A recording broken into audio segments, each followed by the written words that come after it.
And the other issue on people's minds is safety. The defund the police movement is backfiring in Democrat-run states and cities. I mean, look at what's happening in Seattle. August was the deadliest month in recent history. Police say they saw a 25-year record high in fatal shootings. I want to bring in Craig DeLuz to talk more about this big problem. He's with Project 21, founder of the Uncommon Sense Media Group. Craig, thanks so much for being here. It's a pleasure to be with you today. Just over Labor Day weekend, shootings rocked Philadelphia, Chicago. We saw what happened yesterday in Memphis. A man went on this deadly shooting spree. I mean, he had a criminal record and was released from jail early. Criminals got the message. The soft on crime policies are benefiting them while Americans are living in fear. Well, see, now, unfortunately, the people who push these policies, they don't call them soft on crime. They refer to them as smart on crime. And it's a movement that started as early back as 2010 when you started seeing George Soros elected attorneys general and district attorneys in major cities in throughout the country. And then by the mid 2010s, they had fully implemented policies, things like bail reform, things like redefining things that were felonies and turning them into misdemeanors, and then taking people who are in prison for serious crimes and then letting them out on the streets. And now common sense would tell you that that when you decriminalize crime and then you take people who've committed those crimes and you let them out on the streets, common sense would tell you that there would be an increase in crime. Well, common sense is not that common, so they implemented the policies anyway. And thus, what we've seen steadily since the mid-2010s has been an increase, slow, but an increase in violent crime and property crime all across the country. And then we had COVID, and then we had 2020, we had the George Floyd riots, and then we saw an explosion of criminal activity. And once again, mostly violent criminal activity. And the message to the criminals was, commit the crimes, we will let you back out on the street. And you've seen a number of high-profile murders taking place here throughout the country. Yeah, it's like the perfect storm. You know, NYPD is reporting a spike in crime in almost all of their categories. Los Angeles not safe. I mean, you know, Hollywood is so concerned about tourism that they're adding more officers to patrol that area. I mean, quality of life is going down, and Americans want leadership. Well, they do want leadership. And quite frankly, in contrast to what many of the defund the police folks are saying, people in high crime areas want more police. They want more law enforcement. But unfortunately, they're getting anything else but. You've got policymakers who are either defunding the police literally by taking money out of their budgets, much needed financial resources, or in some cases, they're tying the hands of law enforcement, making it almost impossible for them to do their jobs.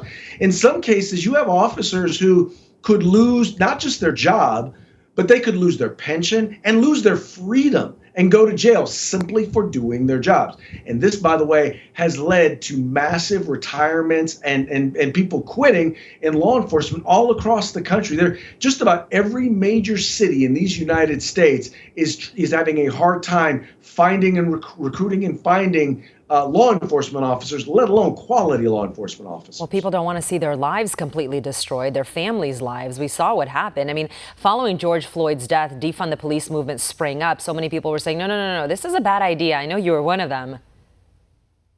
Oh, most definitely. And it's what made it worse is you know, the goal behind the defund the police and behind the Black Lives Matter movement supposedly is to keep the disproportionate, or to address the disproportionate number of African-American men who are winding up in prison.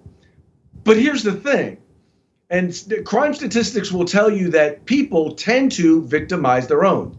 That means that most white criminals have white victims. Most Latino criminals have Latino victims. But that also means that most African Americans have African American victims. So in their efforts to keep African American males out of jail, what they're doing is they're creating the potential for more African American crime victims. And they are the ones who are feeling the brunt of a lot of this increase in crime. Yeah, so what is the solution? I want to go back to, we see the law enforcement officers quitting their jobs. I mean, they're feeling vulnerable, but so are Americans now, American citizens. If we want this crime to go away, laws have to be enforced. So what is the solution? Well, and anyone who's ever raised a child knows and understands if there are not consequences, it's very difficult to instill discipline.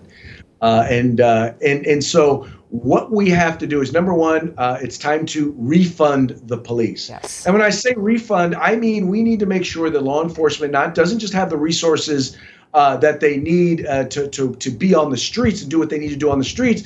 They also need to have enough resources to be able to get the sort of training that will help them address some of the issues, in some cases legitimate, in some cases probably not so legitimate, but address some of the legitimate issues that are brought up regarding police reform. And making sure, once again, that they have the resources in order to be able to do that. And, oh, by the way, making sure we have enough officers on the streets so you don't have officers working tremendous amounts of overtime, but also so that they'll have the time to be able to get the training that they need. And then from there, we need to enforce the law. There's a reason why the broken windows theory in New York worked. It's because if you can catch people, there are people who are going to commit crimes, who are going to be engaged with law enforcement, who are going to go through the criminal justice system and say, you know what, I never want to do that again. And so they're going to get right.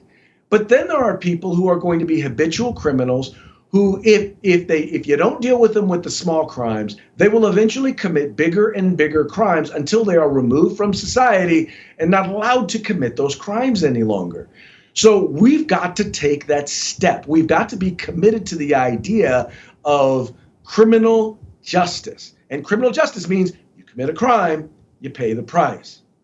Yeah, enough is enough, right? Everything we are seeing is obviously a public safety issue, and people will be voting on it in November. That's for sure. Oh, they most definitely will. It is the quality of life issue. In fact, protecting the citizenry is the number one job of the government. It's their number one job. And if they can't get that right, they definitely don't deserve to be leading it. And we see it. We see it with our eyes. Craig DeLuz with Project 21. Thank you so much for joining us.